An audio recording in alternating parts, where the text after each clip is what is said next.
guys? It's man Devon Sharpe, and welcome to the very first edition of the Not All Women podcast.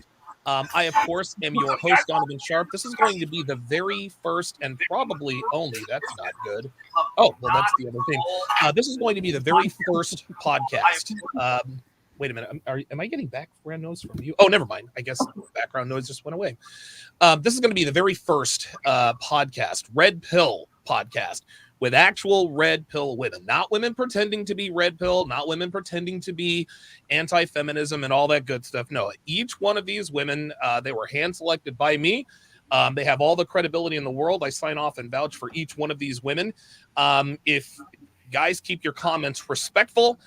Any trolls, of course, will be absolutely booted. So this is, and this might sound hyperbolic, guys, but this is history in the making. This has never, ever, ever happened before.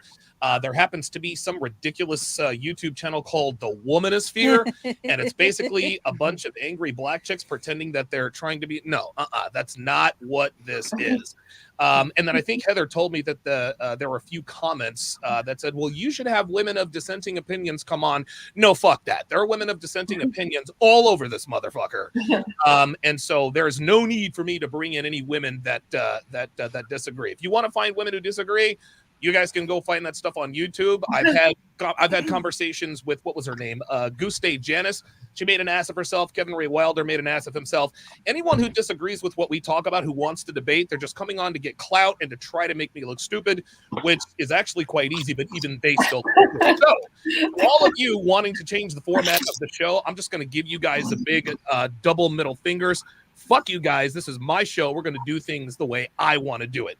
That's the bottom fucking line. So away we go. Let us introduce today's esteemed panelist. First up, the woman who really doesn't need any introduction, the lovely and talented Jennelle Gordon of the ofactors.com. Jennelle, how are we this morning?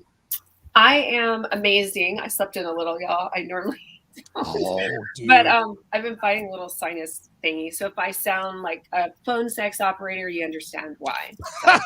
Phone sex operator. You know, it's funny. You ratted yourself out. I was going to rat on you. Be like, Jennelle woke up about 10 minutes ago. But she's still looking good. Next up is, of course, Aly the Assassin at Real Femme Sapien. Listen, Aly looks very kind and sweet. She's very feminine, but don't let her docile disposition fool you. She will absolutely, she's got a tongue of iron and steel. Aly, how are we this morning? I am doing well. Made a nice cup of coffee. Things are going good. Puppy's doing well. My man is fed. He's happy. Yes. That's what we like to hear in these parts. Next up, our first guest from across the pond, probably the second tallest member of the panel. It's Just Pearly Things. What's going on, Pearl? How you doing? I'm good. How are you? I'm doing real good. So I know we talked about this off the air. You had a volleyball match this afternoon. How'd you guys do? We won. We killed them, actually. We kill it. Oh, wow. Very good. No pun intended, because I think there's a stat in volleyball called kills. Mm-hmm. Yeah. Very good. Oh, yeah. Dev, you used to play volleyball as well. Very happy to have Pearl Davis as a part of the show. Our second panelist from across the pond, the picture of femininity, grace, and refined femininity. It is the incomparable Tallulah Johnson of The Feminine Truth. Tallulah, how are you this morning? I'm very well, thank you. How are you? Doing good. You're looking lovely as always. Good to see you here. Last and certainly not least, you know what? I'm just going to go ahead and say it right now. This is kind of sort of. Don't do it. I'm going to do it. Our last panelist is kind of sort of the unofficial first lady of the manosphere. That's right. It's Devon Sharpe. Dev, how are we doing today? Shout out to all our average at best ladies out there. Welcome to the first episode of the Not All Women podcast. The average at best ladies. Yeah. Shout out to Kevin. Shout out to Kevin Samuels. Appreciate that very much. Dr. B84 in the chat says, it looks like we have a wide range of ages with women. Yes, we have women in their 20s, 30s, and 40s.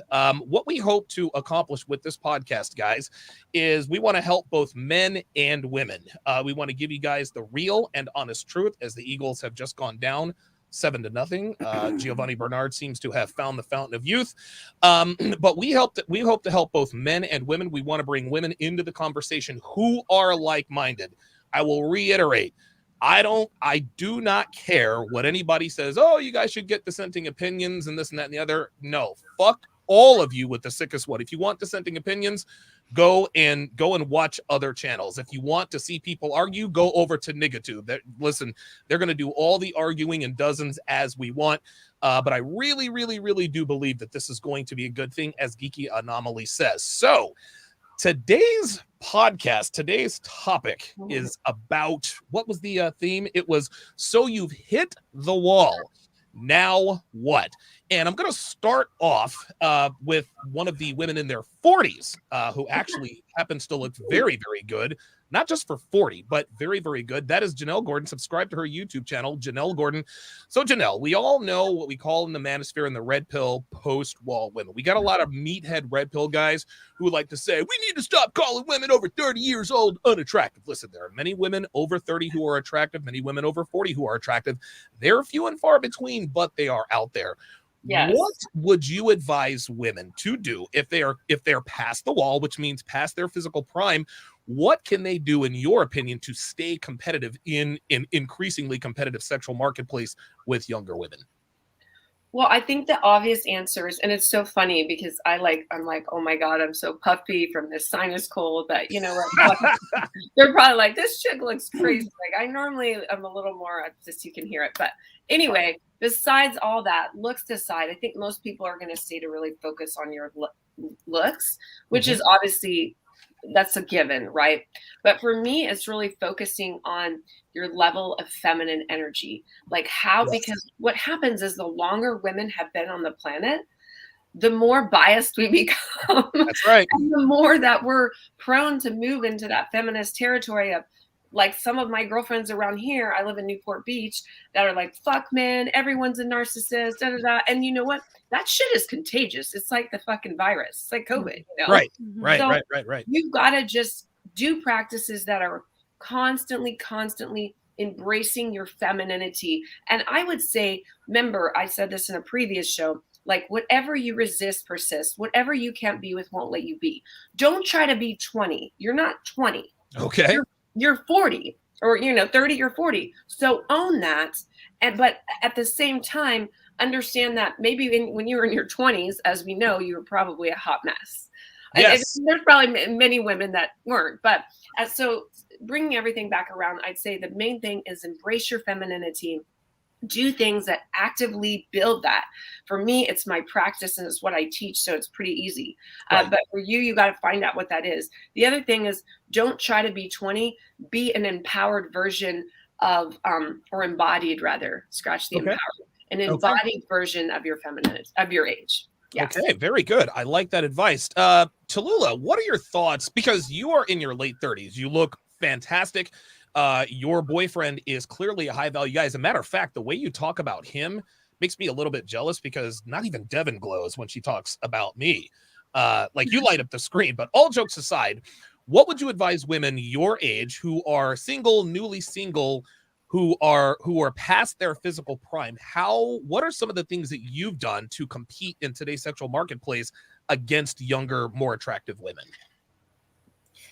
Well, definitely, I think it's really, really important that you don't, as an older girl, that you don't always listen to society, because society is always going to say, oh no, you're fine as is. And actually, I've felt that in my late 30s, actually, I've had to up my game in ways. And, that is with regards to in relationships. I am, a lot of people say it's feminine, submissive. I do decide, in people might have a bit of a different view to this, to almost obey my partner in a healthy manner. But a lot on looks is always mentioned at our age, and I do really feel that that's important. I mean, I am not going to sit here and say I have done nothing to improve the way that I look, and I have, and I feel it's important. And I think if you want to do that, if you are older and you do want to do those things, that's okay, and go ahead and do them. So I think that's really important. But the most important thing I would say is how you are behaving. And it is, again, what Jennelle has said is, you're not 20 anymore. And it's really important to behave in a respectable manner, not only to your partner, but to everyone else. You can't get away with, I don't know, behaving in a derogatory kind of like party girl way when you're in your 30s. So yeah, I would absolutely say it's massively the way that you are behaving in society is really important. And if you do want to improve your looks, go ahead and do it, because it's only going to go down. It really will. It gets harder and harder every year. It is. So yeah. Very good. Good advice. Shout out to the Godfather himself. Rollo Tomasi is in the house. The Godfather of the Manosphere is in the house. I'm trying to talk him. I probably shouldn't do this. Nah, never mind. I'm not gonna put him on the spot. So shout out to Rollo, who is watching here in the house. Driver Seat in the chat says, "What's up, family?" Let me read the super chat here quickly before we get to Aly. REI 12 Figure says, "My man Donovan, this is by far the most revolutionary idea in the Manosphere since Fresh and Fit. God bless you and your growth, brother." And now we are going to be demonetized because I just said the phrase "fresh and fit" live and in living color. They seem to be everybody's public enemy. So Aly, you are younger. You are 26 years old. You're clearly in your physical prime, very, very attractive. What are some of the things that you are, very muscular as well. What are some of the things that you are going to do when you start to get older to maintain your sexual allure to your fiance and, well, really your husband later on? Honestly, I'm really fortunate because he prefers me more in a natural state. He prefers more of a fit woman's body, and I prefer being a fit woman because I did lose 45 pounds. Women like to act like, yeah, I did. I lost 45, but women like to act like hot girl 30s isn't possible. And I don't think that's true. So I run long distance. I do CrossFit, but I've also done kettlebell fitness. So it's mutually beneficial. I'm in a better mood. I look good. I feel sexy. And then he obviously gets like a lot of benefits from that. So yes, your hot girl 30s is possible. Just get started in your 20s. You don't want to find fitness late because it's really hard to regroup. What are some of the dangers of finding fitness late, if you don't mind answering that question for the ladies? Yeah, you can't snap back from that right foundation that you can jump back into. Or let's say that you get pregnant, you're going to have a lot of downtime towards the end of that pregnancy, so you're going to lose muscle tone and things like that. So if you want to be able to snap back in to before pregnancy with a few adjustments there, that's why you need a fitness foundation. I want to look good when I'm 50 and 60. I've seen women out there now, they're not smoking hot, they're not getting no first dates, but their husbands are happy. You better believe it. Absolutely. Great advice. Shout out to JB with the $5 super chat. Says, shout out to the Master Jedi his Padawan and the ladies on the show. This is awesome and looking forward to many more. Absolutely. Street Fighter 88 with the $10 super chat says, great shirt, Donovan. Everyone knows Captain's Winter Soldier uniform is the greatest design. Stay tuned for the Iron Man Bleeding Edge armor. Okay, so Pearl, you are the youngest person on the panel. I think you've just turned 25 years old. You're clearly very active. You play volleyball, you play professional volleyball, and you play basketball. What are some of the things that you are going to employ to maintain your physical attractiveness as you get older? I would say staying in shape. My main goal right now is I really want to learn to eat better and cut out sugar this year. Oh my God. Because I recently cut out drinking a couple of years ago, and that improved my life a lot. Okay. So the next step is sugar, definitely. Okay, sugar. Very good. Speaking of maintaining shape, listen, let's go to the first lady here. So Dev, you are so you're 45 years old. You clearly look fantastic.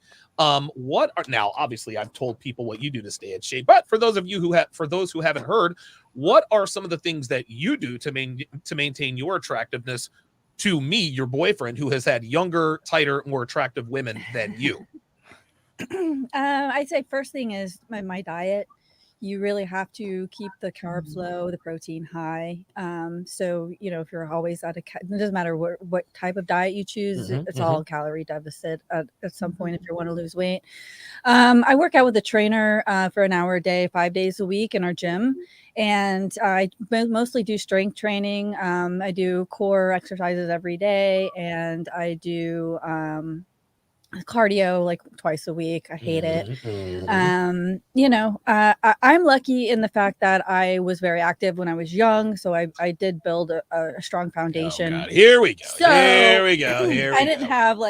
have a huge hump to overcome when it came back to, you know, but I definitely have more muscle tone now than I think I've ever had in my life. Yes. That and really self-care, which is something that a lot of women put to the side until it's too late. Like what? Like Self-care. like taking care of your skin, taking care of your hair, Mhm. making sure that you're getting adequate nutrients, and Mhm. just you know, overall a healthy lifestyle. You take care of the inside, you take care of the outside, and it begins to show just in your energy as well. Now, I remember when I met you, you were drinking a lot when I met you. I Would was. you say that quitting drinking, because Pearl said she quit drinking a long time ago. So quitting drinking on a regular basis, how has that improved your health, your looks, your life, I etc.? haven't had a drink in a year. Oh, wow. Like anything. Oh, So wow. it's Really? definitely, yeah, it's improved everything. God damn, I I didn't know sleep that. so much better. Like I don't have like a disrupted sleep cycle at all. Mhm, Like mhm. I just, you know, I quit alcohol. I started coffee. So Yeah, because you weren't a coffee drinker when we met. No, never you was a weren't. coffee drinker. I grew up in South Florida. You don't really need coffee in South Florida. Okay, So very good. but yeah, overall it's given me a lot more energy, and you know, it gives me time to actually I think more clearly, and I'm less like an emotional roller coaster, I think, is the biggest thing, where everything is more stable now across the board. Good, very good. I'm going to go ahead and call Cap here. So Devon likes to tell people that the reason why she is in such great physical shape is because she built her base and she played volleyball and did gymnastics and that. No. Devon looks good, obviously, because you work at it. But Devon, don't get it twisted. She was blessed with superior physical genetics. Yeah, Yes. huge. It's like me. I could not work out for 2 years and look the same. Like, Yeah. It's just, you know, genetic. I never worked out in a gym until we built one, to be honest. But That's right. it's super important what you said, Devon, or the AKA First Lady, for us women, you know, any women over 30, 35, you have to do, you've got to do weights. You have to, because not only just to, you know, maintain muscle mass, but also for orgasmic potential. And, you know, it's the orgasmic life here. That's very true. Building testosterone. And that is, one of the hormones that is essential for obviously your sex drive, but also for you to be able to orgasm properly. And squats is a great thing, or anything building legs if you can't do squats because of back issues. By the way, Devon is also thanks to Phil Foster. Phil Foster and his company assists Dev. She is on testosterone replacement there. Well, not replacement, but she's on testosterone and HGH. Yeah. Exactly. And you look better now physically than when I met you. I do. Yeah. It's quite incredible, but don't get it twisted. Your genetics has a lot to do with that. Neil Ray with the $5 super chat says women should aspire to be like Jennelle, Tallulah, and Aly, but sadly, most women don't want to be like that. They see it as demeaning themselves. Thank you. Absolutely. The Dreadman with a $5 super chat says, as a man who dated a woman 12 years his senior, older women can compensate by excelling in areas younger women lack in. Neil Ray, $2 super chat says, Dev, how do you do it? I drink every day. Any advice? That's a good question. Pure willpower. You've really got to decide that you do or don't want to do something, and then just do it. I mean, I'm not one to talk. I have like the worst discipline of pretty much anyone Donovan's ever met. So, you know, for me, it's kind of like, okay, hey, you know, I'm going to make a decision to do something, and I'm going to stick with it, and this is going to be my life now. And it's really helped me create other ways of dealing with stress and more healthy ways of dealing with anxiety and things of that nature. So, I mean, overall, like if you use it as a crutch, it will always be there for you. If you use it, if you pretend like the crutch is no longer there, you'll find the strength to continue without it. Very good. Very, very good. Yes, Devon, your discipline is fucking terrible. It's better now. Yeah. Okay, well, maybe. But I have enough discipline for the both of us. Thank God for you, because you would be in a lot of trouble. Okay, so question number two. We're going to go in reverse this time. So older women clearly have sexual market deficiencies. Now, we've talked about some of the things that that older women can do to increase or maintain their pure sexual allure. Because again, in order to have a chance with a high value men, the first thing that needs to be in place is sexual attraction. If we don't want to fuck you, we're not interested. You could be the world, you could be a Michelin star chef, you could be as feminine and submissive and as docile as you want to be. But if you look like Precious, we're not interested. Hold on. Oh, never mind. I guess my soundboard's not working. If you're not fuckable, there we are. I was gonna fill in for it. I was gonna say nope. Or she belongs to the streets. Anyway, so I'm gonna start with Pearl here. Again, Pearl, you are the youngest. You're the youngest on the panel. What are some things that you would advise older women not to do? So you've already got a sexual market deficiency in terms of the age and all that good stuff. So when you get older, assuming that you're going to be married, whatever the case may be, what would you advise women who are in their mid to late 30s, early 40s, activities to avoid to stay competitive with younger women? I would say the party scene. Because I think they expect that from someone my age, but if you're 35 and doing the same thing that I'm doing, what value, like what benefit is he going to have to dating you if you're still a party girl in your mid 30s? Okay, very good. On top of that, I'd also say just, I don't know, do everything you can to be an asset in a guy's life, because I don't think a lot of girls my age are like willing to do that a lot of the time because they have so many options. So oftentimes if you like treat a guy like he's like the only one you're talking to and put all your eggs in that basket, like a lot of guys aren't going to get that from a 25-year-old. Right. Absolutely. Yeah, that's very, very true. And I've said this all the time. Young, attractive women tend to be useless because they've never had to be useful. So Tallulah, your story in terms of how you met your guy and how you were able to lock him down, it's inspiring. It really, really is inspiring. Talk about, now clearly you are an asset to his life. Talk about some of the behaviors that you avoided to stay on his radar and to be able to secure a commitment from him.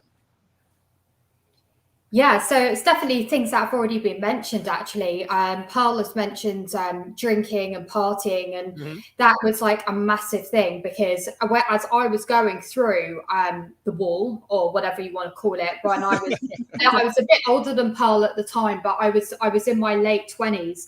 And I definitely, but a lot of people were saying, oh, it's Saturn return and all of these things. But I started to drink a bit more, and it was all like, oh, okay, I don't like this, like I don't like how out of control this is in. And it was obviously because I was trying to deal with the fact very subconsciously that actually, you know, my SMV was going down, I was getting older, you know, everything is on the decline.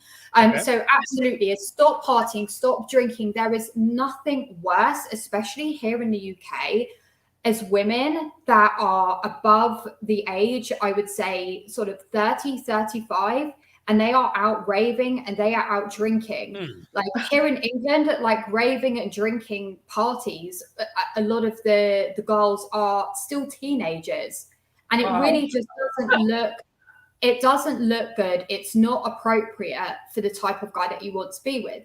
And for example, with my partner, he has, I'm really not going to go too much into this just for confidentiality reasons, whatever. Of course. But he has a very, very high status. And yes, that was a huge attraction to me as well as just him. But, you know, I understand that, you know, the types of people he's around and the fact that I'm representing him, that I need to understand, you know, how to present myself, how to represent him. So it's important, like I just said, you know, partying, stop that, you know, with drinking and things, try and find something else to find as your fix. For me, it's dark chocolate, as all you guys know.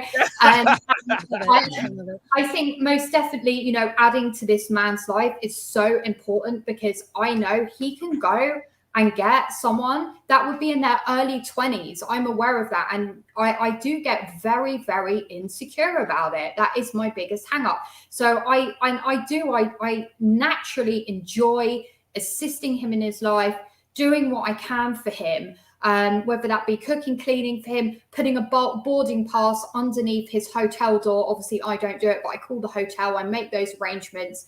Those are things where you're I guess thinking outside of the box, but it's not only because I want to keep myself in his life. Well, yeah, that is like the number one bit, but Of course.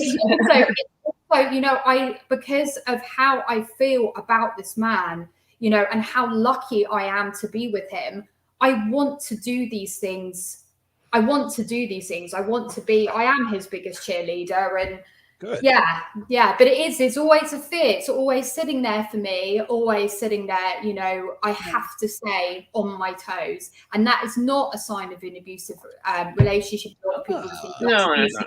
It's not at all. Like, all you girls understand, it's not. You just are aware of the reality. I'm not going to sit here and listen to other women in England that are saying, well, don't worry about it. You're only in your late 30s. I've still got girls telling me that it's fine to still have 3 children.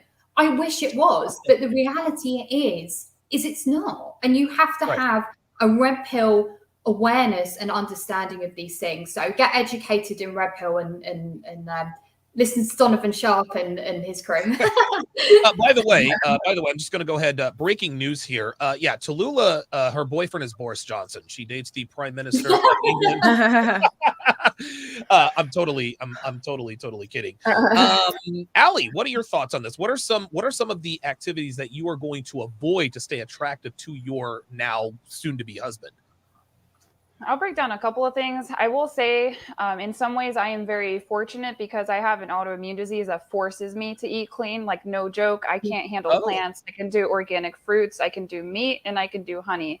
Like, typically in a day, half my intake is going to be meat. That meat will protect you from consuming pesticides. And most people don't respond well to pesticides, but for women, it really affects our estrogen.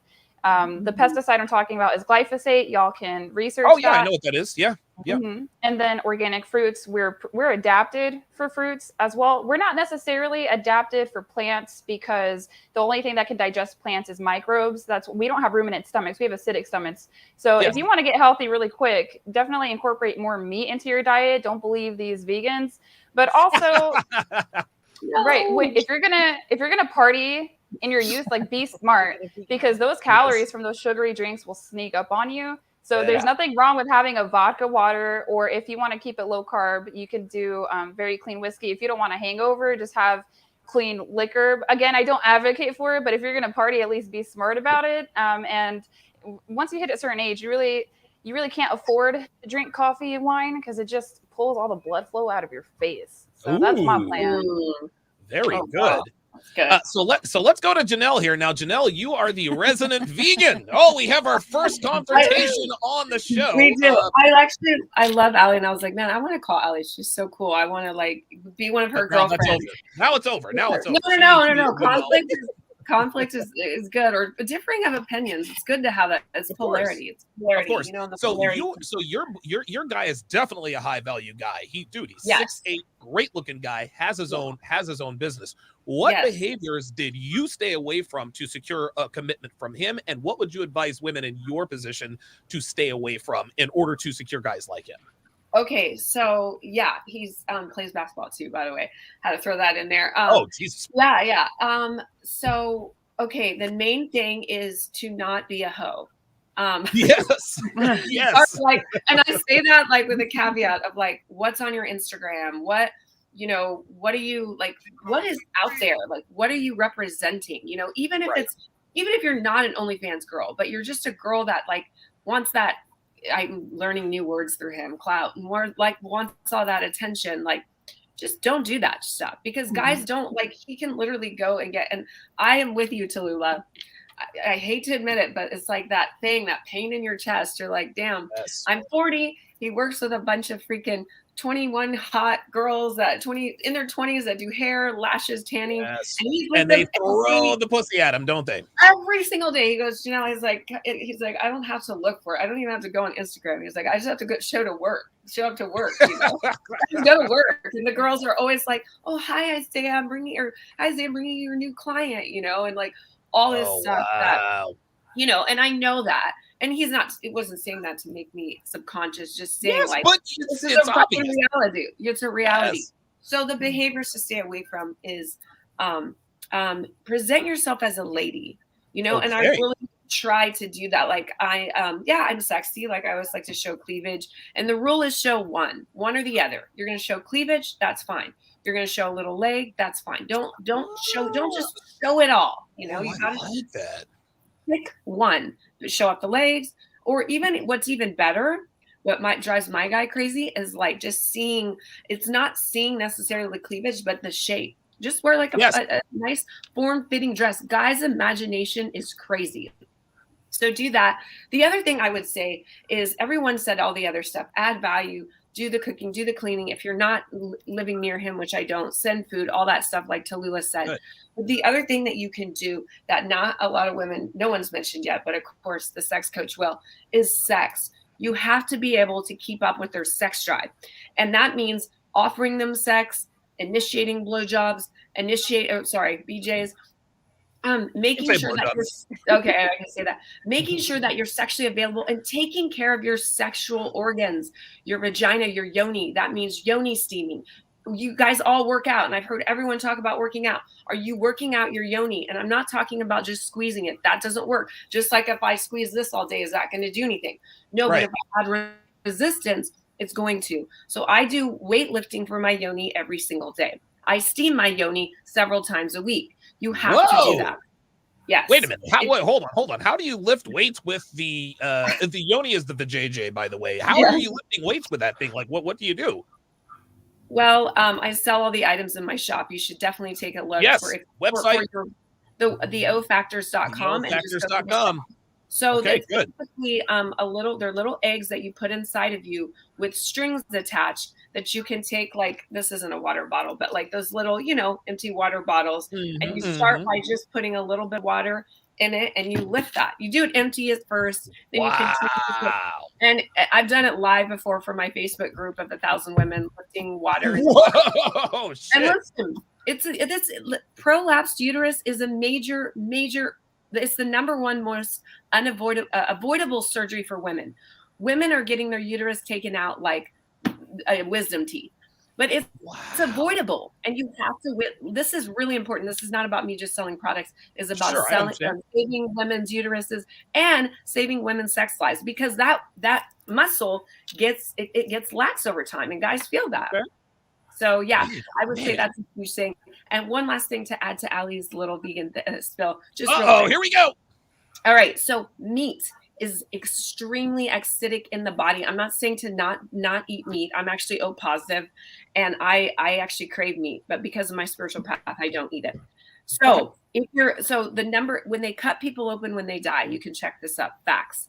There's between 8 to 10 pounds of undigested fecal matter, and that is mostly from meat. That, yeah. So if you are eating meat, and I have no problems with eating meat if that's what you choose to do, make sure it's grass-fed. Make sure there's no hormones in it, and make sure that you're getting monthly colonics. You have to.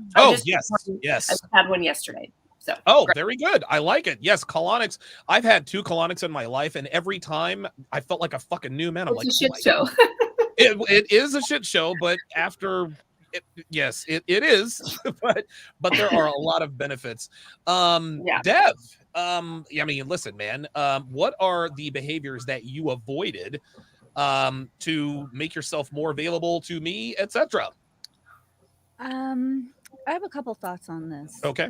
You know how when men find the red pill, they're like angry, or they're, they get pissed off, like, there's like the anger phase is what I'm trying to say. Yes. And so I think that when women realize that they've hit the wall, they're past their attraction peak or whatever, and it's basically all downhill from there, they do one of two things. They either, fold to the pressure and start drinking, get cats, don't take care of themselves, get fat, whatever.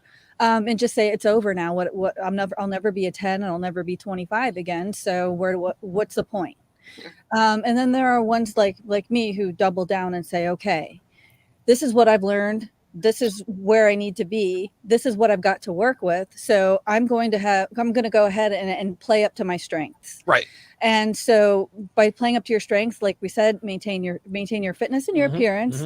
But also, work on the things that you can control, not the Mhm. things you can't control. Mhm. Like you always say, control your controllables. Absolutely. And those are things like your ability to cook. And more importantly, I think that as women get older, they do become more nurturing, and they're better at being more selfless and anticipating people's Of needs. course. However, there's a fine line between anticipating someone's needs and being able to take care of a man and mothering him. Oh, and yes. especially as you get older, you do become a little bit set in your ways. So a lot of women will tend to not be able to trust men to take care of the things that they've been doing on their own for long periods of time, or they're not willing to give up that little bit of control to compromise. So there's a delicate balance there between, understanding that you can be feminine, nurturing, and supportive while being able to give up and not be a mother. Gotcha. And also, I think that women who, as they get older, they realize that, okay, my sexual market's value's gone down, but I still have this other value called a relationship market value. There you go. Who'd you learn that one from? And I learned it from you. Good answer. And that there's also a big difference between attention from men and interest from men. Ooh, wow. So, well, what's the difference? Well, I mean, you can get sexual attention from any man, but you can't get like genuine interest as far as wanting to get to know you, spend time with you, things like that. Those are where those deeper characteristics of being a feminine woman are going to come into play. Good stuff. Aly, I saw you clapping your hands. I'm going to go Aly, Tallulah, and Jennelle, and then Pearl. What are your thoughts on what Dev just said? The difference between taking care of a man and mothering a man, I think. Unmute yourself, please. You're muted. It's okay. My bad. So she is definitely right. That's something that I struggled with coming out of my marriage and then getting into my engagement with my fiance after I got divorced, because one of the reasons why my marriage failed was that I had to be masculine and on top of everything. And then so I had to be a little bit more on the mother side. I never wanted to be, but that's just how I ended up getting in that position, because dude couldn't pay bills on time, right? Like we had the money, he just like couldn't click the button. I don't know. So when I got into my relationship with my fiance, and he's a much different kind of guy. He's like, I do not need you to wake me up. I have been getting up for work for the past 49 years. I don't need your help. So I was like, okay, well, I just roll over, let him sleep. I don't need to bother him at all. And we've been a lot happier since. And I still struggle with it at times, because I have a little bit of anxiety, but he just reminds me, keep your cool. I'm calm. I'm capable. I'm going to take care of you and get everything done. Don't worry about it. And yeah, it's been a blessing. Okay, very good. Tallulah, what are some of the differences between mothering a man and actually taking care of him? Because I can't imagine the prime minister needs a mother, right?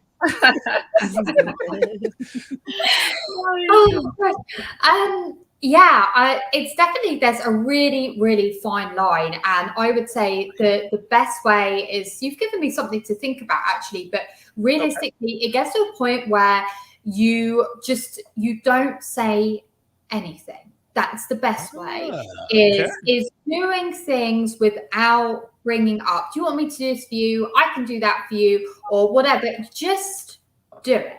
And that's the best way to, like, especially if he's away from the home and you sort something out, or he comes back and something's done.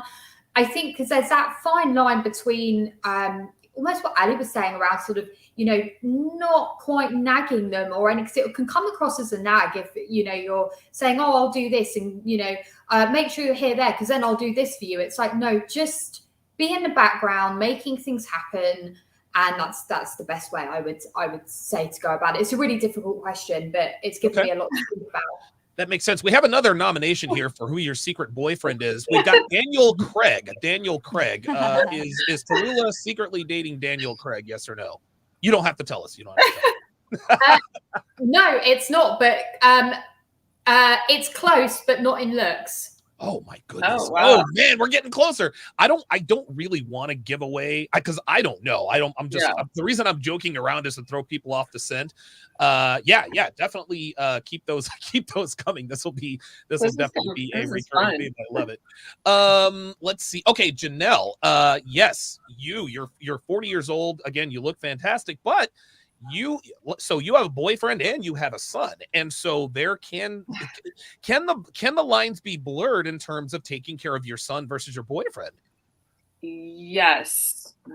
Now I will say that my guy is definitely opposite of Aly's. Like when I'm with him, he does like me to wake him up just because he's a crazy sleeper. Like the world could come to an end and he will sleep through it. There's like 2 phones, 50 million alarms going off. I'm Jesus, like, how the fuck is he not getting up? He's a deep sleeper. So he's like, if you spend the night, you have to wake me up, babe. I'm like, okay.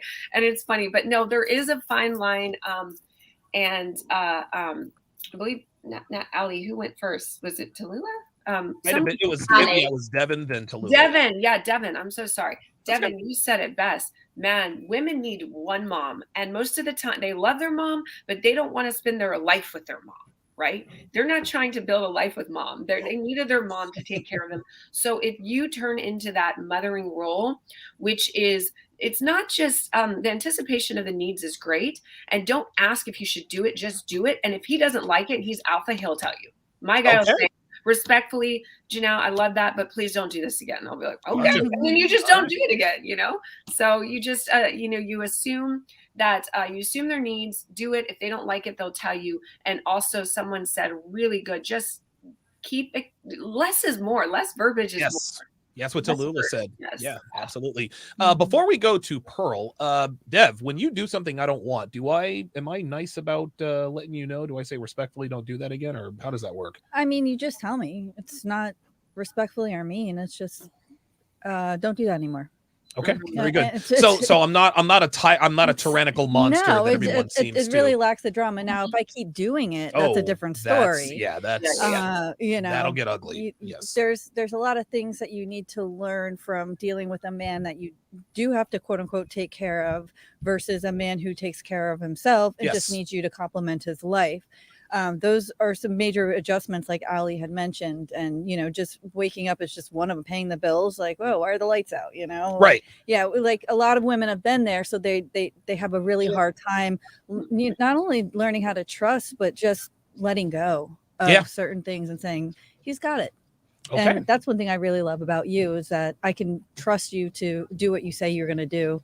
And if you need my help, you ask for it. I don't have to step in. I'm like, yo, Dev, get up here. I got a problem.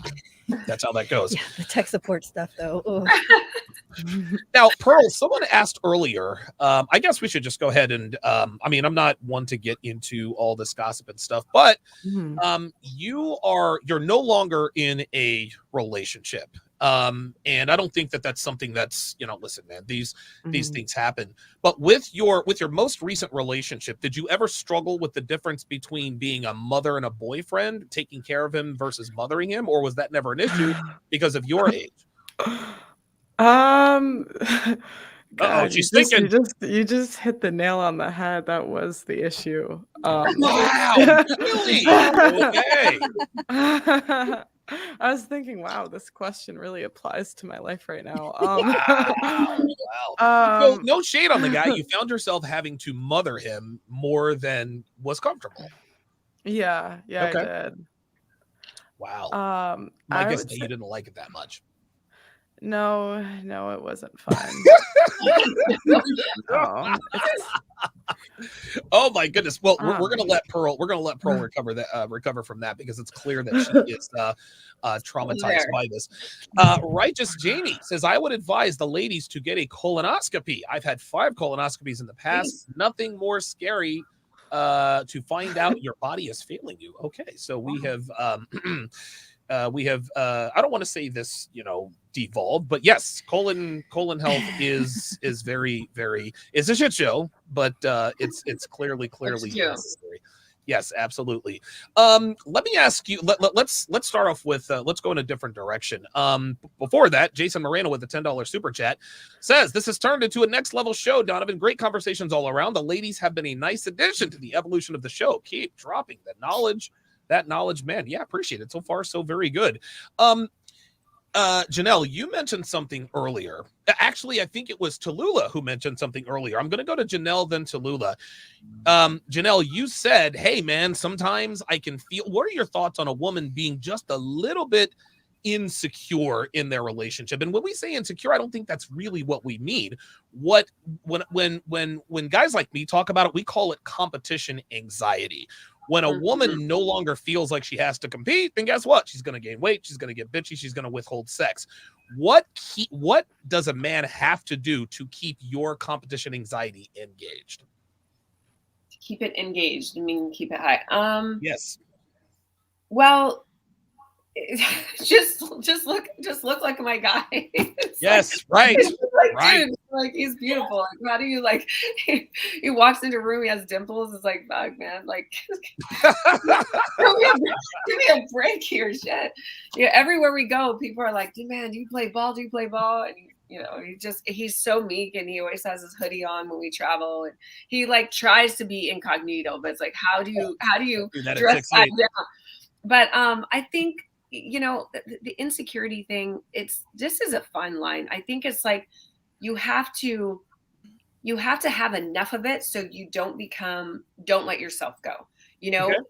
But if you have too much of it, then that can ruin the relationship too, because your insecurities can overtake, and you can acting on those, meaning like, are you like, what's going on? And just treating him a certain way because you feel every second of the day that he's out fucking someone. You know what I'm saying? Yes. So it's a balance of keeping you on your tippy toes. So you're always like in fight mode, I do Muay Thai. And so it's like, you always got to stay on your toes. And, but at the same time, you don't want that to overtake you, so that you're acting on that insecurity or that competitive edge. And then can ruin a relationship really quick. Okay. Excellent.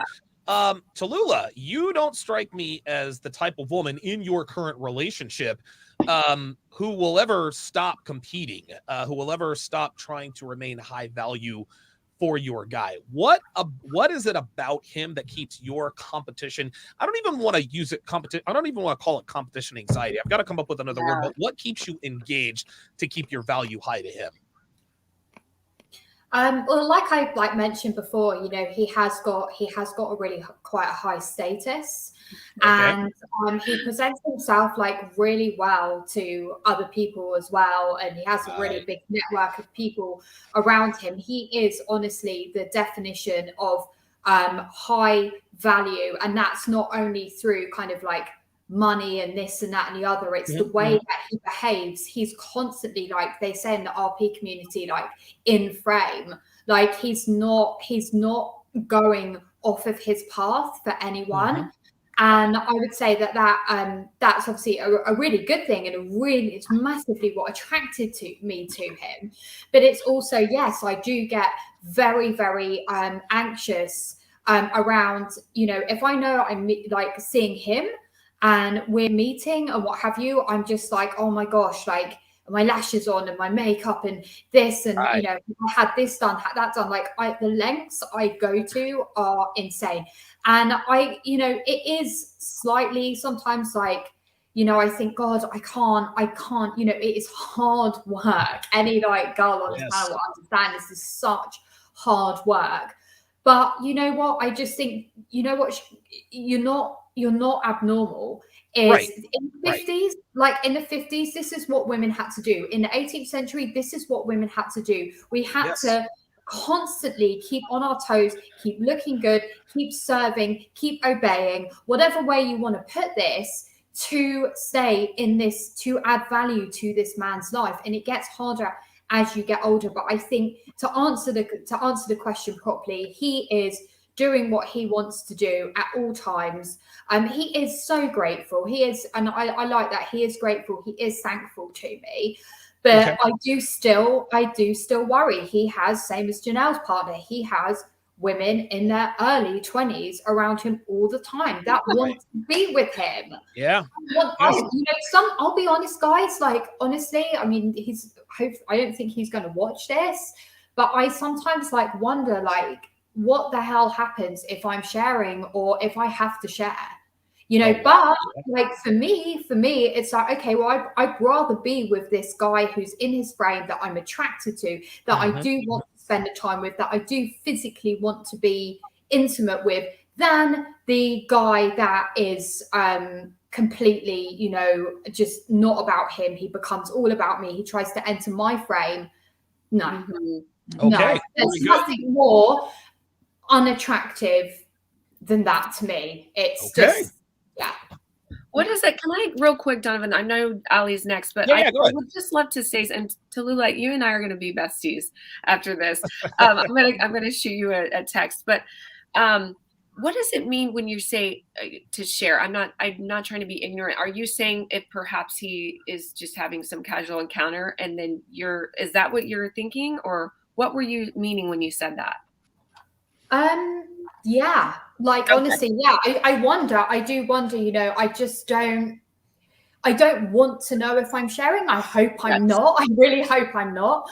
But, you know, I mean, obviously, you know, if he was having some relationship with someone else, I would leave. You know, there's no doubts about it. But you and I agree on that. And that's why I want to bring it up, is like, if it was like a share and it was like you didn't know about it and it was like a one-time thing, that's something. But if it was an emotional connection and a relationship, then that's a hell no, and I'm gone. I think the whole thing, I really appreciate you guys bringing it up and, you know, chatting to me about it. But it is really anxiety provoking, right? It keeps me on my toes because I don't want to be in that position or even know if I am sharing. I don't think I am. But, you know, it's the risk is there. The risk is there. So if I start dropping my game and what have you, it is there. And not everyone's going to agree with me. So many people are going to be watching this thinking, why are you with him? Why are you with him? But actually, you know, I would rather be with this man than a man that has no direction in life and isn't attractive to me. That's it. Okay, before we go to Aly, we've got a couple more. We have a couple more guesses here. We've got Cillian Murphy. I've never heard of that person.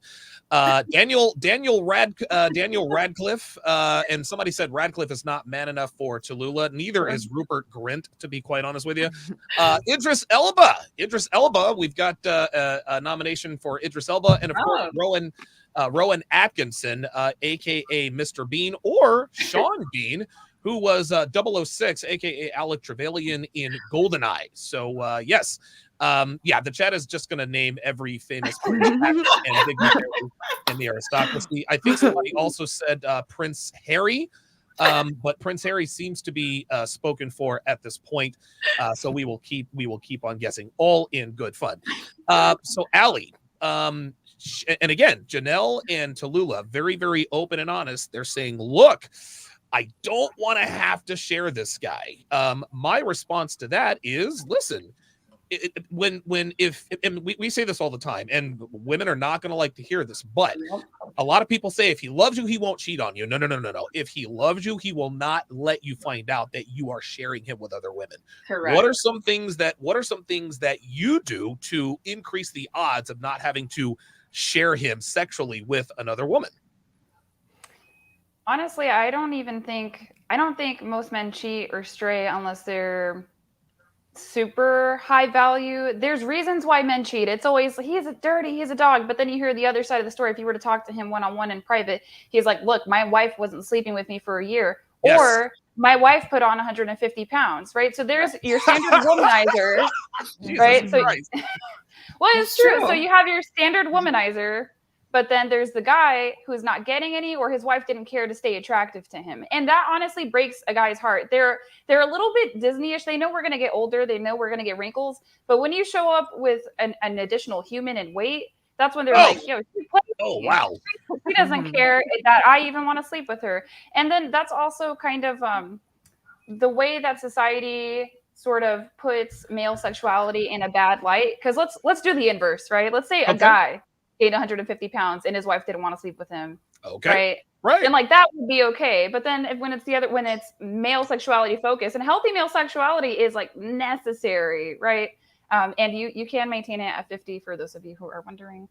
Ooh, very, very good. Those are my thoughts on men who stray. I stay intimately connected with my man. I try not to be a headache and keep it at that. Okay, very good. Excellent. Pearl, you had something to say about the sharing thing. What are your thoughts there? Yeah, I will say that when you date, like my ex-boyfriend was very like famous Okay. on TikTok. It's not, but Hey man, fame is fame, dude. I don't, Listen, well, listen. people always argue Celebrities, with me. Sorry, people always Still argue with famous. me when I say that. So they'll be like, "Oh, all it's just good. TikTok." Yeah. But um and what people don't realize is that like, oh my gosh, it's not fun to have like girls in your guys' DMs all the times. And I don't think a lot of times like girls want these high value guys and they want these guys that like are famous or whatever. But I'm telling you, now that I've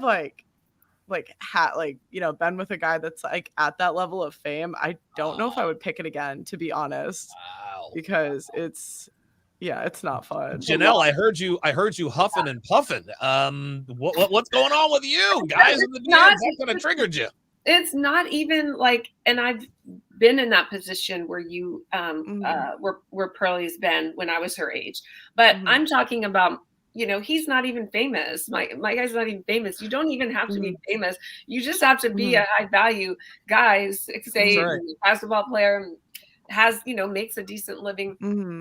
I know there's girls always in his DM. And what was annoying is when I would always bring it up, he'd be like, why do you even talk about it? Like, he's like, of course that's happening, but I don't give him the time of day, So it's like, it's happening. It's kind of like the elephant in the room. It's there, but just leave it there. Because the more you stir it up, the more of an issue it's really going to be.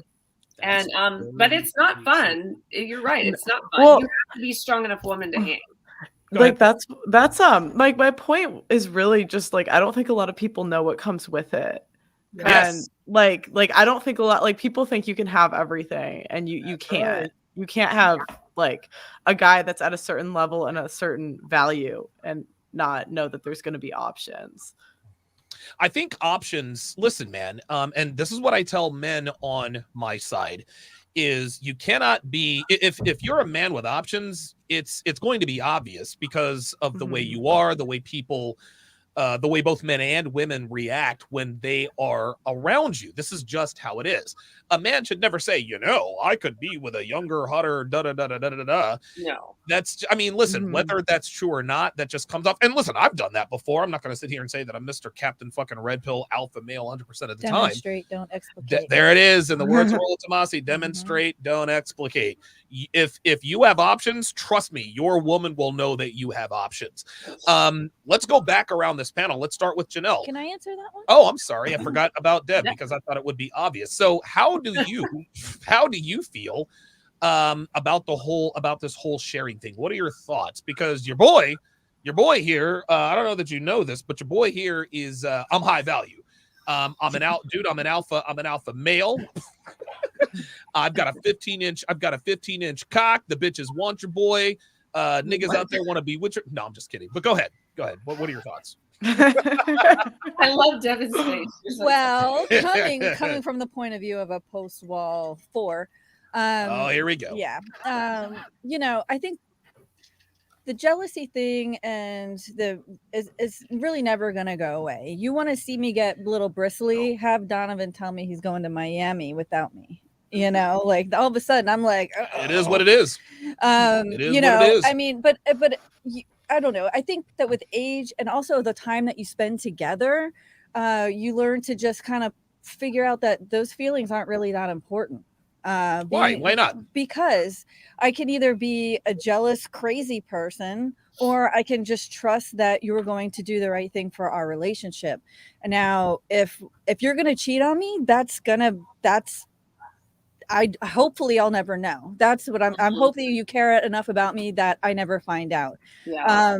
Because no woman wants that rubbed in their face and then they're forced between a hot rock and a hard place. O.J. Simpson. Yeah. But as you get older too, you tend to become like a little bit less insecure and less like, I caring about what other people think, and more about just saying, okay, I'm going to focus on what I bring to the table as far as like what is he getting from me that he can't get from anybody else. And hopefully that's enough to keep him around. I mean, there are always going to be younger, hotter, more beautiful, smarter, prettier, whatever women out there. But considering how long we've been together and all of that we've been through too, I think that says a lot for us. So are you trying to tell me that you're not worried about? I am extremely worried about it, but but I do have catch that flight down to Miami. but here. I do have a level of confidence where Sure. you know, when like names pop up, you know, whatever, like who's this Jennelle, who's Tallulah, who's, you know, who are all these female names that I, you know, like I have enough confidence in myself and in you to say, okay, I'm not going to question him. It'll come out if it needs to come out. So, you know, and I think that it's a combination of being confident and also, but not being complacent. So there are some women who just get super confident. Oh, my man would never do this, blah, blah. And then they can act like they're whatever they want to, because they get like lackadaisical in their relationship. Whereas you can be, you can still have confidence in your man, but still also be socially aware of what's going on around, and that it's always going to be a competitive environment. So the day that you stop competing is the day you're probably going to lose his attention. So you said you're good with names like Jennelle and Aly and Pearl and Tallulah popping up. What about Caitlin? Oh, nope. Yeah, exactly. Not a fan. Not a fan. Listen. What Dev said is, I agree with her 100%. Yes, she's put in the work to secure her slot. But guess what? The rent is due every day. Right. All right. We're not on a 1-year lease. Dev, I love you to death, but this ain't no long-term lease. That payment is due every day. Some days the payment's going to come a little bit late. Some days the payment, listen, you're not going to be on point all the time, every time. But the fact is that you know that I could replace you just like that if I wanted to. And this is not being disrespectful. This is how it is. This helps her to continue to be attracted to me, and it helps keep her on her toes. That's just how it is. Mm-hmm. By the same token, I can't just be like that and just slack off. No. I got to take it to the limit every fucking day. I got to push myself physically, mentally, financially, and motivate myself to keep this value that I have. Otherwise, Dev is going to start to get bored and, dare I say, maybe even unattracted to me at some point. So if you want options, gentlemen, you have to present yourself as a man with options. This means keeping your value high. And there's a reason why they say relationships are work. It takes an effort on both parts. You can't take it for granted that someone's always going to be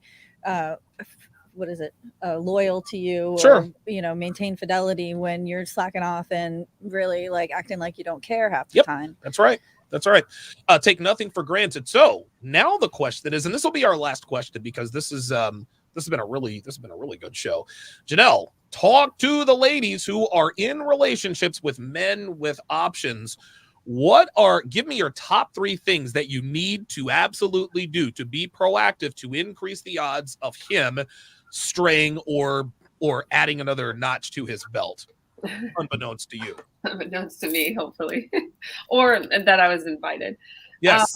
Oh boy. Okay. So Jennelle's a little bit of a freak. All right. Okay. All right. We got you. Like, just bring me in on it. If you're gonna, you know what I'm saying? Sorry. I would say, okay, can you phrase the question again? Sorry. That's okay. What can women do, regardless of age, to increase the odds of him not straying sexually? There are no guarantees in life, but you can certainly swing the odds in your favor. Give me the top 3 things in the arsenal of Jennelle Gordon that decreases the odds of him straying on you. I'd say, and this is probably going to shock other people because you're probably going to think, oh, it's supposed to be pointed at them. Number 1 is serve yourself. And what does that mean? That means take care of your emotional needs, your physical needs, your mental needs, your spiritual needs. Take care of yourself, build your femininity, because don't expect him to do that. This is something I think a lot of women get trapped in. They look to their man to fill all those needs. And like you said, you're out there just trying to be the most high value man. So if you do that, you're in trouble. You got to make sure the glass is half full. And the second thing is to serve his needs. Serve him every single day. I know women hate that. Serve his toxic masculinity. Yeah, to the fullest. And sometimes that need might be giving him space. It might mean he doesn't need you that day, or he's processing, or he's going. So serve his needs according to his needs, not according to your needs. And a good woman will know when her man needs that space, or when her man needs more or less. She'll know. She doesn't have to ask, because she's in tune with herself and she's in tune with him. And then the last thing I would say is you got to fucking keep it interesting. Keep it like we've all said, and this comes straight from the Kama Sutra. If you ever attend one of my retreats, we do Kama Sutra practices there. The O Factors, theofactors.com. Theofactors.com. So keep it fucking interesting. You know, there's variety all around. And if you get into psychology or in the personal development world, we have 6 basic human needs, and one of them is the need for uncertainty and variety. We need to have that. So mix it up for your partner, making sure that you are, if he likes a little cosplay, do it. My guy's obsessed with this bob cut. So one day I'm going to show up with just a wig on, like, you know, just like, that's awesome. You know, like, keep it freaking interesting, keep it a variety, and make sure that guys want it, different things. You know, they get bored with the mundane. That's why they like to look at so many women. Because it's all variety. So recap, number 1, serve yourself and all your needs. Make sure you come to the table full, and then serve his needs according to what he needs, not what you think he needs. And lastly, spice it up, keep it interesting, variety, and make sure that he just can't leave you because you've served him, you've had value, and you've kept it spicy. Okay, very good answer. Tallulah, what are your top 3 tips to the ladies in terms of decreasing the odds of your guy running around on you? Your yoga instructor. Sorry. Okay. So ladies, listen up. This is all really, really important. So first things first, do not listen to what society and your girlfriends tell you. Do not listen to the media telling you that it's all fine to be exactly how you are, that looks don't matter, everything comes from the inside. No, it doesn't. You know, the bottom line is it doesn't. And also, you know, look at the friends network you've got around you. Be around like-minded women. Be around kind and caring friends. And that's really important, especially when you are being kept on your toes in a relationship, to be able to, you know, speak to your girlfriends and have girlfriends that understand your point of view and aren't going to tell you find how you are. That is really important. Definitely. Another thing is do not post up or pictures of yourself trying to get attention, because, you know, all women are like, oh no, I do it for myself. No, you don't do it for yourself. You are doing it for validation. Like, if I was to go and do that, that is me probably feeling a little bit insecure that day, or I'm just going to post this picture up and see what I get back from it. Don't do that. It is trashy. It is disrespectful. And you are representing this man. So just either get rid of your social media, or do not post pictures up like that of yourself. Remember, you're representing him, and it is disrespectful. And the other 2 things is eat healthy. For me, unless it's a very special occasion, I just constantly eat foods that are real food. You know, anything that is real food. That we've discussed that. And you know, serve, obey, and stay in his frame. You know, stay in his frame at all times. Don't nag, don't do any of that. And that's the best advice I can give. But most of all is don't post up these trashy photos. It's excellent. If your boyfriend Pierce Brosnan were watching this right now, he would be very, very proud of Tallulah Johnson. Let's go to Pearl and then Aly.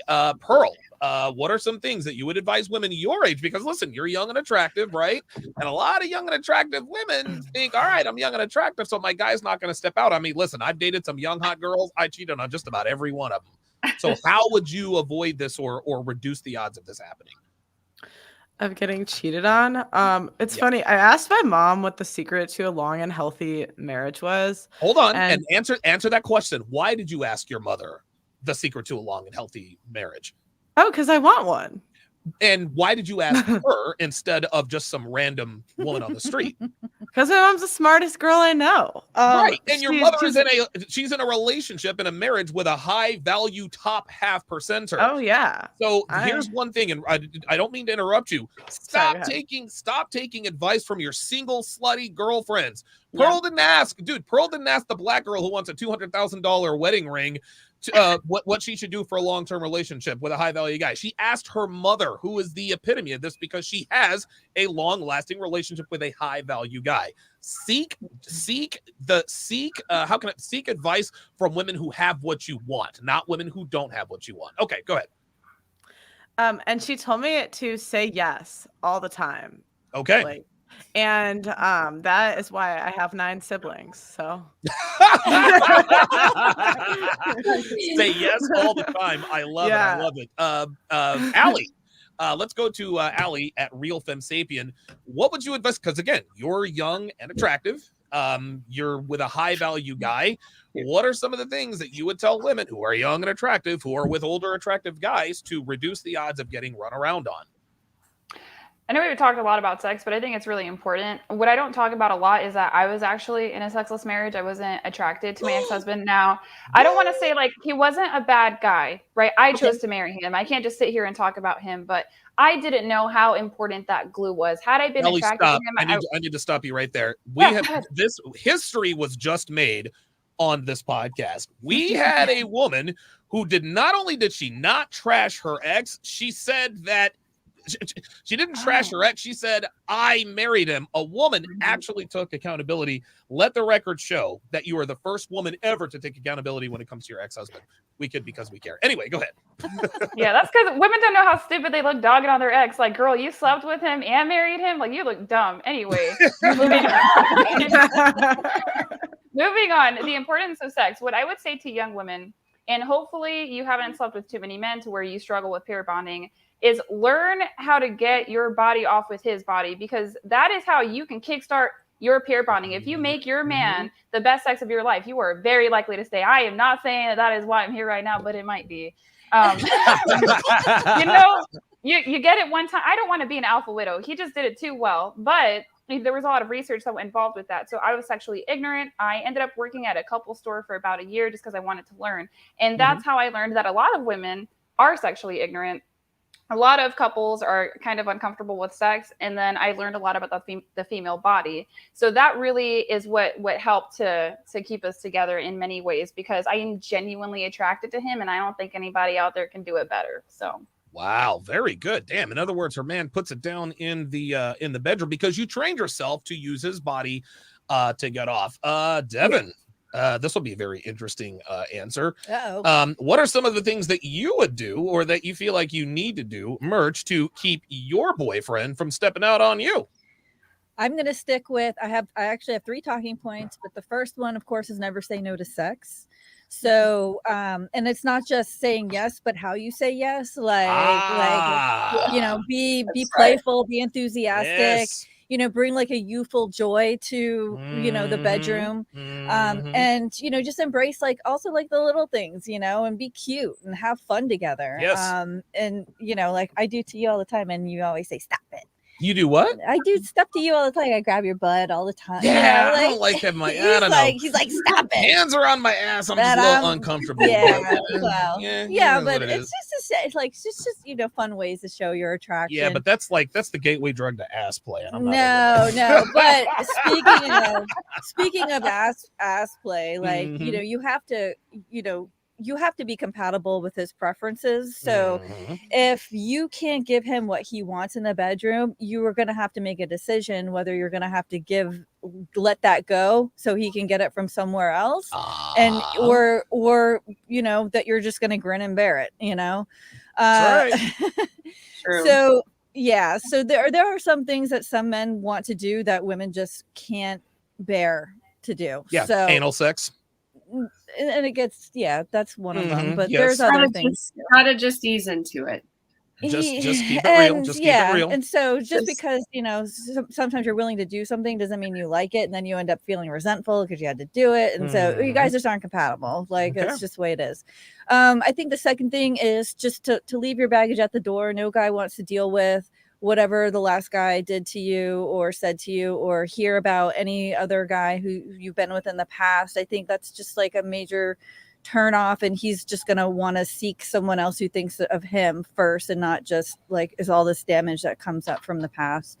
And then I think that also, if you want to keep him from cheating, ask his opinion frequently and follow it, to show him that what he says and thinks is really important to you, and that you're always putting him first.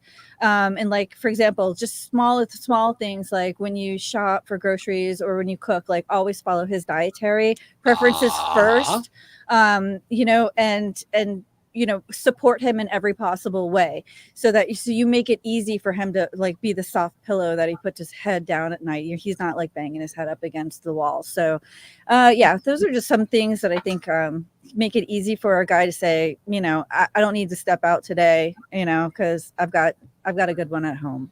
Yeah, it's the little things. I'll just let you guys know. It's the little things and the big things. Listen, man, at some point, as a woman, and you said it best, Dev, you have to make a decision. If making a decision to satisfy whatever her sexual needs or kinks are, if you look at it as a chore or, oh, let's go ahead and get this over with, eventually you're going to resent the man. And then at that point, your relationship is effectively over. Right. But at that point, if you decide, okay, you know what, I want to do this for this guy, it might not be my favorite thing to do, but you know, I could learn to love it to keep him around. Yeah, deciding what's important to you and what you're willing to put up with or willing not to do. I mean, that's those, you have to know yourself really well and not try to change your mind in the middle of a relationship. I think that's very, very true. And if a woman who really loves you will do whatever you want her to do. That's just all there is to it.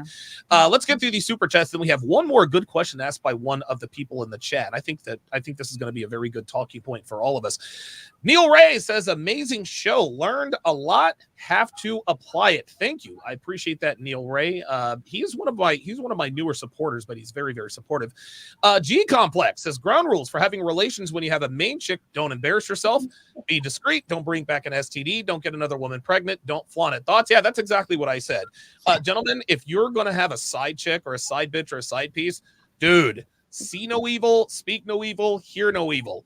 Listen, man, I have 4 main rules for stepping out on your woman, and these women aren't going to want to hear this, but this is for everybody's safety and sanity. Number 1, use a fucking condom. Don't get her fucking pregnant. Number 2, don't bring home any STDs. Number 3, don't fuck her at your house or in your bed.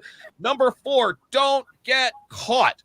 Okay? If the thing is this, most women who belong to high value men, they know in their minds they wouldn't leave him if she found out he cheated on him. But if she finds out about it, or if somebody else finds out about it, she's thinking, fuck, now I have to do something about it. Now I have to react. You're going to force your girlfriend to do something she doesn't really want to do. This is why women who have men who cheat on them and it's all public, she ends up getting back with him because she was never going to leave in the first place. This caused women, why are you getting back with him? Blah, blah, blah, blah, blah, knowing full well that these other women probably have and are doing the same things. Gentlemen, if you love your woman, she will not find out about anything. Don't get the bitch pregnant. Don't bring home any STDs. Do not fuck her at your house, and you'll be golden. Technomage B5 with the $20 super chat says, competition anxiety equals worrying about being replaced. Do the things that make you difficult to replace. My wife does a lot of things for me that won't fit into a super chat, which makes it easy for me to reject offers from other women. Okay, very good. Excellent. Yeah, I don't know too many women out here who would wear heels every time we have sex. So shout out to Dev for that. Neil Ray, $5 says, thanks for all the advice and help, Donovan and ladies. I learned a lot. I am more motivated than ever to improve myself. This is fuel. God bless you. Bye. Okay, very good. Oh, wow. VB in Savannah with the $50 super chat. Holy shit. Says, Donovan, you and these ladies are telling raw truth that others won't say. Thank you. Wow, the reviews are in. Thank you very much, VB in Savannah.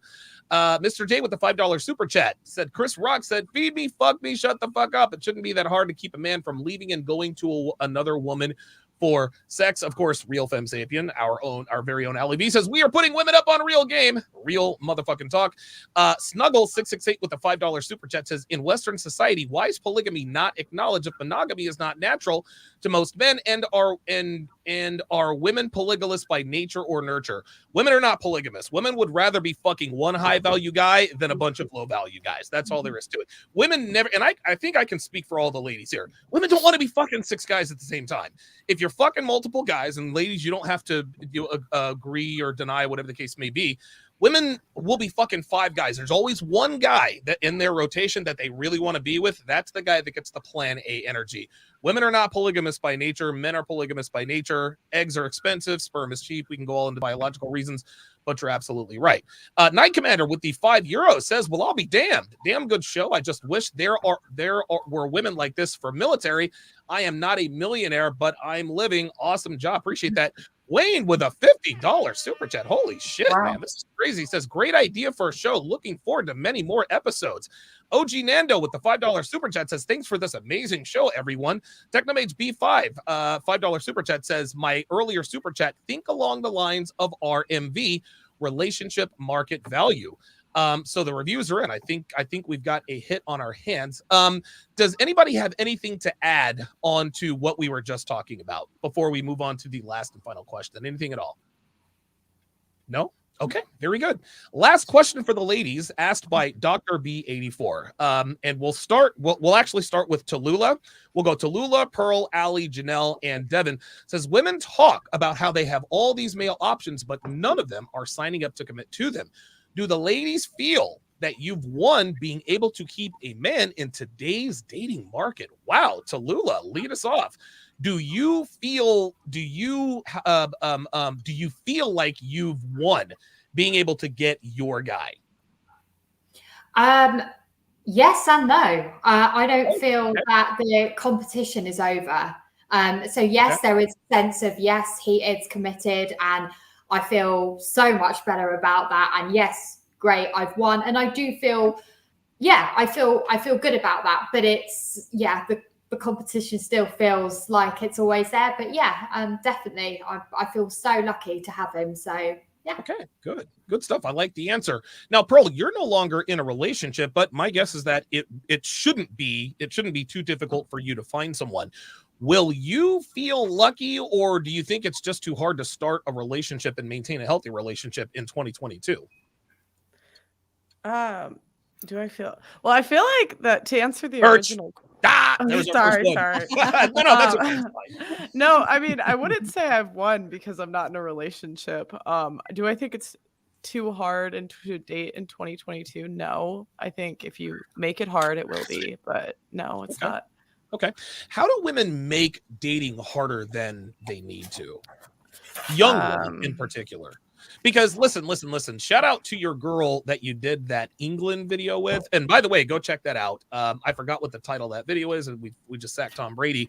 But there was a girl that you're with, and I'm not trying to put her name out or business out on Jump Street, but she has a boyfriend, and you guys saw a couple of guys that you thought were attractive from afar, and she didn't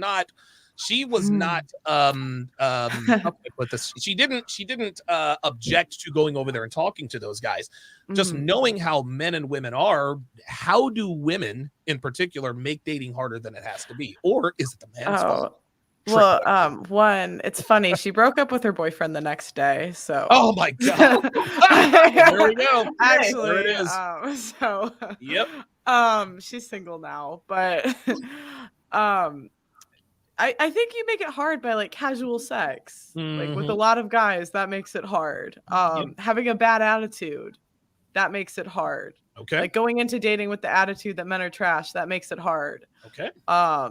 Blaming everything and everyone else and taking no accountability for your actions, that makes it hard.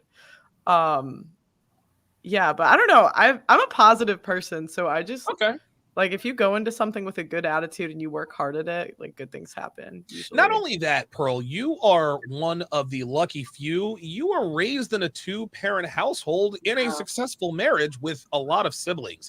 And that youthful exuberance and optimism is, I believe, a direct result of your upbringing. I think you're very, very fortunate to be able to have that. I don't want to call it naivety, but at least you've got some hope. You know what I mean? She's got a healthy view on relationships. Yeah, you really do. You really, really do. Yeah, I was really lucky. I've said it before and I'll say it again. My parents are the best people I know. They're my heroes. I don't know what I would do without them. Especially my dad. Like I love my dad. He was such a good example of a father and like what I want to look for in a husband. So I told him that he could actually pick out my husband. Yes. But he doesn't want to. He said he's busy. He just said that is not my problem. I was like, Dad. Oh my gosh. That's so cute. It's not my problem. That's like, very I got 9 other kids. Like, yeah. Not only that, Pearl, your parents have adopted children before they had children of their own. I mean, yeah. Listen, how many kids did your parents adopt, by the way? I'm not trying to put their business out there, I tell this story all the time, so it's fine. Okay. So I grew up the second of 6. When I was growing up, there was 6 of us. Before I was born, they adopted a teenager who moved out when I was 1. That's my oldest sister, Mary. She was like our second cousin. She wasn't in a good situation. Then they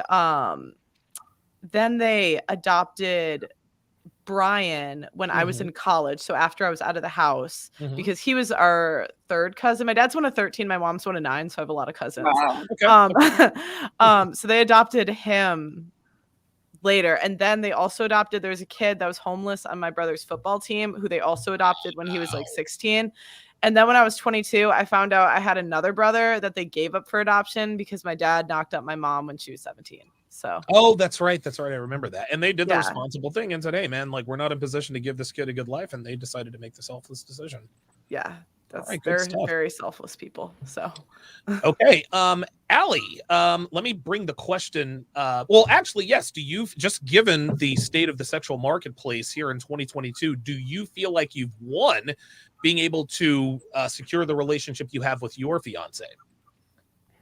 I think so. I'm gonna try not to get emotional. I love my man, and I don't mean to be, overly red-pilled, but I also love what he can give, do, and provide for me. Like that really touches my heart, because the reason why I feel like I won is my whole life, all I wanted to do was be a wife and a mother. Like I don't necessarily want to work. I'm happy to work from home and do things on YouTube, but that's all I ever wanted. And I kept getting drilled in the head with, I need to get a master's degree, I need to get a PhD, I need to be a worker. And I'm sitting here looking at my eggs like, no, I just want to be a wife and a mom. And he's willing to give me that life. And I mean, that's priceless. I mean, look at how good Pearl turned out. Look at that return on investment and parental investment. Yeah. So that's why I feel like I won. And that's why I'm going to try really hard to make this engagement and this marriage last, because I have a lot to lose, but I also have the world to gain. Okay, good. Good stuff. Very good. And no, you did not get emotional. So that's good. You didn't lose it. Let's go to Jennelle. Jennelle, especially with your guy clearly a high value guy. Do you feel like you've won merch by being in the relationship that you're in? Why do y'all keep saying merch? Someone has to clue me in. Oh, so merch is a fresh and fit thing. They figured out that a lot of women on their panel, they say, I feel like. So they actually made merchandise with their shirts that say, I feel like. So every time somebody says, I feel like, they say merch, and that's kind of permeated. Yeah, that's kind of permeated the manosphere. So yes, not a bad thing. If you feel like something, that's fine. We'll just poke at you with merch. Okay, I got it. Well, in my hallucinations, I'm going to say that. Yeah. It's an NLP term. In my hallucinations, I'm on my way to crossing the finish line. Would I say I've won? No. There's a 15-year age difference between my guy and I. We are not married, and that's obviously that's not really important, but I think I've considered myself one of the better people in the dating world, or one of the top 3 finalists, if you will, because I know it is a big deal for someone my age to be dating someone of his age and his caliber. So I just like to keep it in that perspective, and not try to talk about winning or losing per se, more just like, what am I doing every day to add value to his life and to respect him? And if this is something that's going to last, it is. And, I would hope it would, but, time will tell. So. Okay, very good. Last but certainly not least, Dev, do you feel like you've won being in the relationship that you're with, with your boyfriend? Yes. She's like, Are you saying that because you're afraid, or? No, like what I wrote in that letter, remember? Oh, that? yes. Oh, yes. Yes. The fable. Yes. Thanks for sharing that with the world. I appreciate that. Yes, of course. But it's like hitting the lottery, but without luck. It's like hitting the lottery with work. Okay. I think the luck was the timing. Yeah, I happened to meet you at a time when you were ready to kind of transition from your player days to maybe something a little bit more long term. And staying out of jail. Yeah, and that. And yes. Yeah. So That's good. Yeah. Yes. So, I mean, am I winning? Yes, but I'm working on it. I'm working every single day to maintain, and even like make tomorrow even better, because, if once you go complacent, your relationship starts to die. Right. So, yeah. Right. So cheers to tomorrow. Okay, very good. I feel like, no, I'm just kidding. Great answers from all of you. So our final thoughts, and and by the way, fantastic debut. I'm actually glad we decided to do this at this time, because the Eagles are down 17-0 to the Bucks, so we haven't really lost anything in the way of this. But thank God this show has turned out very, very well. So I do have a cauliflower crust pizza in the kitchen for you. Good job. You see this? Yep.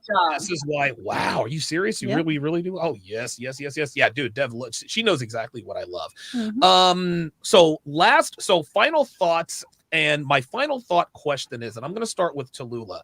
Talk to the women, Tallulah, who are watching. Talk to them about the lies that feminism and the gynocentric culture is telling them, and tell them how you know that they have been and are being lied to, and how much better your life is because you don't fall in with that. Oops. Sorry about that. Go ahead. I can't really comment too much because I don't have children, but what I see a lot in the UK is women who are my age, who have children, and they're juggling like a job and a child and a partner or a husband, and it's just not sustainable. And these women have quite high up corporate jobs, and I just see a lot of these women breaking down physically, mentally. The children are running riot. The husband is being, I just like, you'll see them out in the supermarket, and he's just like a cart horse. He looks so unhappy, and he's just going through the motions. And I mean, Pearl might see this a lot in the UK as well now you're here, but this is what I'm noticing a lot, and it's don't take on too much. And that's my number one, don't take on too much. And if you want to be a wife or a mother or both, then dedicate your life to that. That is a full-time job. That is something to be so proud of, and what we are biologically meant to do and feel comfortable doing. So that would be my final thought. Very good. Very, very good. Excellent.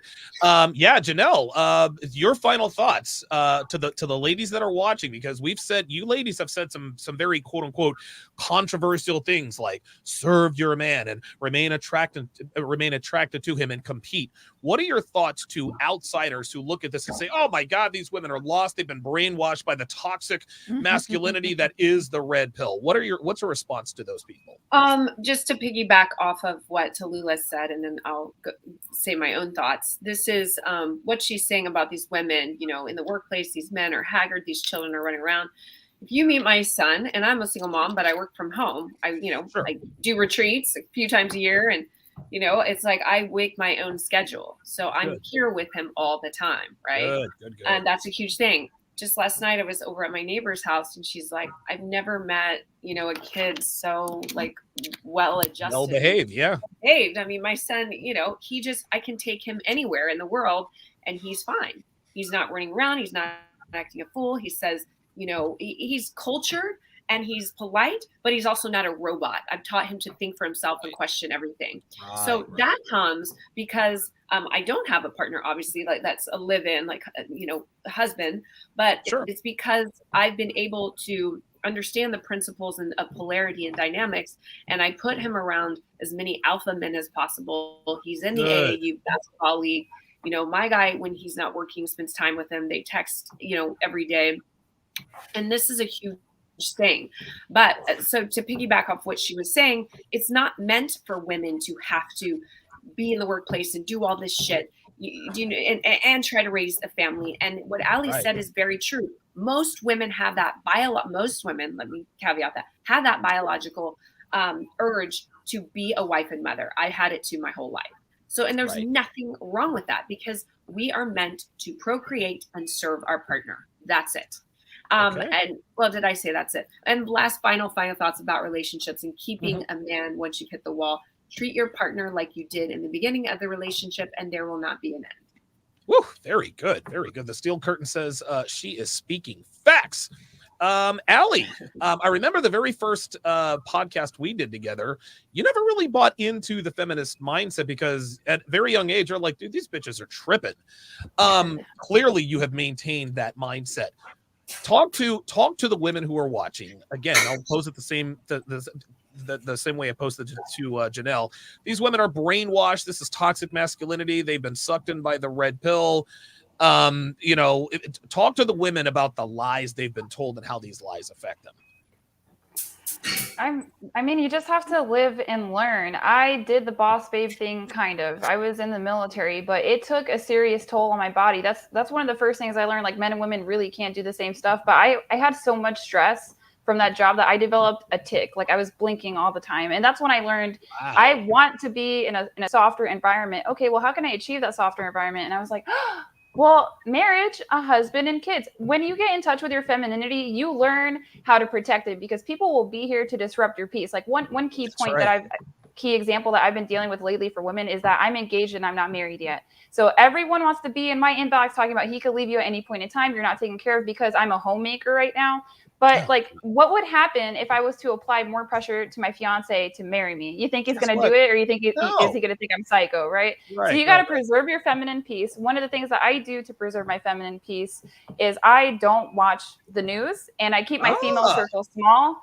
I keep my female circle pretty limited to women with convictions, right? That's why I don't have a lot of girlfriends because I am 26. Like, look at your average 26-year-old. You think she's got it together? No. Right. So I have one or two real good girlfriends. We talk regularly and that's all I need. So yeah, turn your TV off if it's messing with your head and turn your notifications off if your girlfriends are messing with your head. Okay. Wow. Very good. Very, very good. Pearl, what would you tell women who are your age watching this thinking these women are lost? This red pill stuff, it's toxic masculinity. What would you tell them about the lies of feminism and our gynocentric culture? I would say look at feminists in 10 years and look at women and women.